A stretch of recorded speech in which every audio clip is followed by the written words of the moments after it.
Cinema आला होता बाजीराव मस्तानी नावाचा आणि त्याच्यामध्ये एक तो डायलॉग खूपच फेमस झाला की "चीते की चाल, बाज की नज़र हो. और बाजीराव की रफ्तार पर कभी संदेह संदेह नाही नहीं करते. करते." तर ती रफ्तार कशी होती? कारण घोड्यांचं प्लेसमेंट येस. आणि बाजीराव हे एका वेगळ्या दुनियेचं समीकरण होतं. आपल्याकडे जेव्हा सैन्य किंवा हे म्हणतात सैन्याचे 4 वेगवेगळे भाग असतात. बाजीराव आहे ते घोडदळाचे दैवदत्त नायक असं त्यांना म्हटलं जातं. बाजीराव जेव्हा एखाद्या मोहिमेवरती निघायचा हं. तेव्हा त्यांचा मुख्य भर जो असायचा तो घोडदळावरतीच असायचा. कारण लाइटनिंग फास्ट मूव्हमेंट तुम्हाला करता येतात. दक्षिण दिग्विजयापासून म्हणजे शिवाजी महाराजांच्या दक्षिण दिग्विजयापासून आपल्याला असे उल्लेख आढळतात की मराठे हे 2 स्वारांमध्ये एक अधिकचा घोडा घेऊन जातात. म्हणजे आपल्या मांडीखालचं घोडं थकलं तर ताजं घोडं घेऊन पुढे जायचं. तोपर्यंत जे काही घोड्यांची काळजी घेणारी लोकं असतात, मोत्तद्दार वगैरे असतात, ते जे घोडं सोडलं आहे त्याची काळजी घेऊन त्याला ताजंतवानं करतील. आपला प्रवास थांबणार नाही. त्यामुळे 2 घोडेस्वारांमध्ये एक अधिकचा रिकामा घोडा हे शिवाजी महाराजांपासून जे समीकरण आहे ते बाजीरावांनी कायम बाळगलेलं आहे.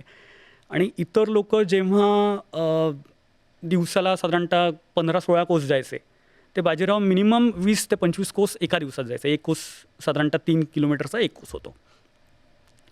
त्यामुळे विचार करा एखादा माणूस त्या काळात 60 किलोमीटर 70 किलोमीटर जातोय आणि समोरचा शत्रू आहे हा दिवसाला जास्तीत जास्त 30 किंवा 40 किलोमीटर जातोय. त्याचं दुप्पट अंतर. त्यामुळे बाजीरावांनी जेव्हा हल्ले केलेत तेव्हा सरप्राईज अटॅक ज्याला आपण म्हणतो की समोरच्याला अचंबित करून सोडणं म्हणजे कल्पनाच नसायची बाजीराव आपल्या आसपास पोहोचलेत. म्हणजे हेर बातमी येऊन घेण्याआधी बाजीरावांचं सैन्य पोचलेलं असायचं. अनेकदा झालेलं आहे असं. त्याच्यामुळे बाजीरावांचं जे मगाचं प्रश्नसुद्धा इथे आपल्याला घेता येईल की बाजीराव कधीच का हरले नाही. सरप्राईज अटॅक हे बाजीरावांचं ठरलेलं असायचं. जागा आणि त्यातून सरप्राईज अटॅक म्हणजे हे लिथल कॉम्बिनेशन ज्याला म्हणतात. त्यामुळे हे आलं लाइटनिंग फास्ट मुवमेंटच्या याच्यामध्ये त्यांच्या पालखेडचं उदाहरण तर अतिशय सर्वात समर्पक आहे.